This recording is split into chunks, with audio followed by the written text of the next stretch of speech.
Assalamualaikum warahmatullahi wabarakatuh. Perkenalkan, nama saya Muhammad Farhanur.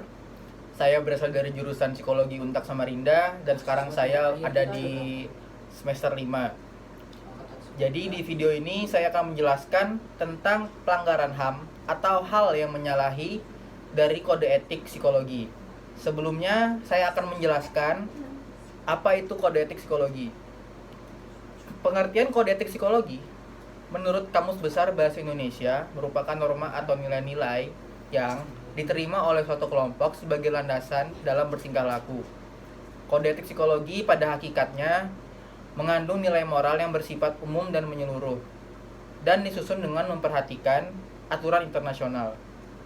Selanjutnya itu adalah fungsi dari kode etik psikologi. Yang pertama itu, kode etik psikologi itu berfungsi sebagai landasan atau perlindungan dan pengembangan sebuah profesi. Menurut Gibson, kode etik menjadi pedoman pelaksanaan tugas secara profesional bagi masyarakat. Biggs and Blocker mengungkapkan fungsi kode etik dibagi menjadi 3, yaitu yang pertama, melindungi suatu profesi. Yang dilindungi di sini adalah profesinya itu adalah psikolog. Dan yang kedua, mencegah perdebatan atau pertentangan internal dalam profesi. Dan ketiga, melindungi pelaksana profesi dari kesalahan praktik psikologi. Nah, di sini saya akan menjelaskan prinsip E. Di sini di prinsip E itu ada 3 aspek. Yang pertama itu, psikolog dan atau ilmuwan psikologi berusaha maksimal memberikan manfaat pada kesejahteraan umat manusia, perlindungan hak, dan meminimalkan resiko dampak buruk pengguna layanan psikologi serta pihak lain yang terkait. Dan yang kedua ada psikolog dan ilmuwan psikologi apabila terjadi konflik perlu menghindari serta meminimalkan akibat dampak buruk karena keputusan dan tindakan-tindakan ilmiah dari psikolog dan atau ilmuwan psikologi dapat mempengaruhi kehidupan pihak-pihak lain.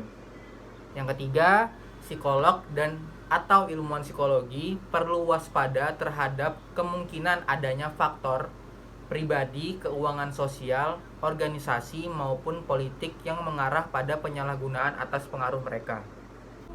Oke, contoh kasus yang akan saya ambil di sini yaitu apakah boleh seorang psikolog membocorkan data seorang pasien kepada orang lain?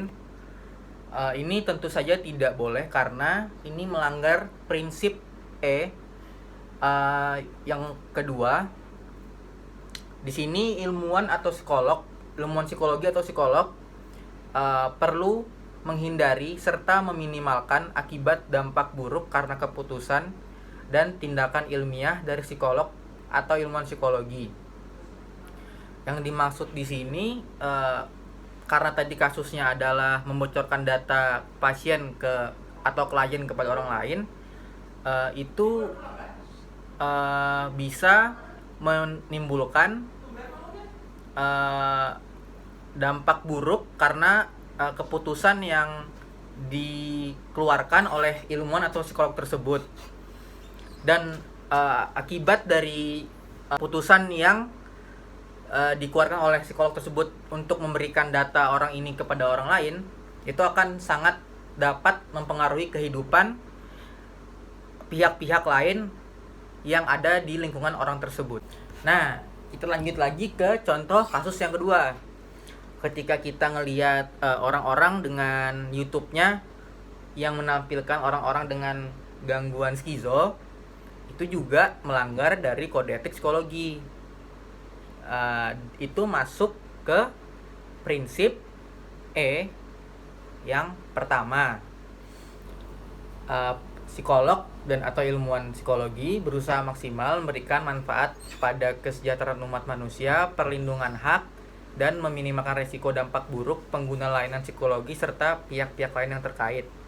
Di sini kita udah dapat poinnya nih, yaitu perlindungan hak.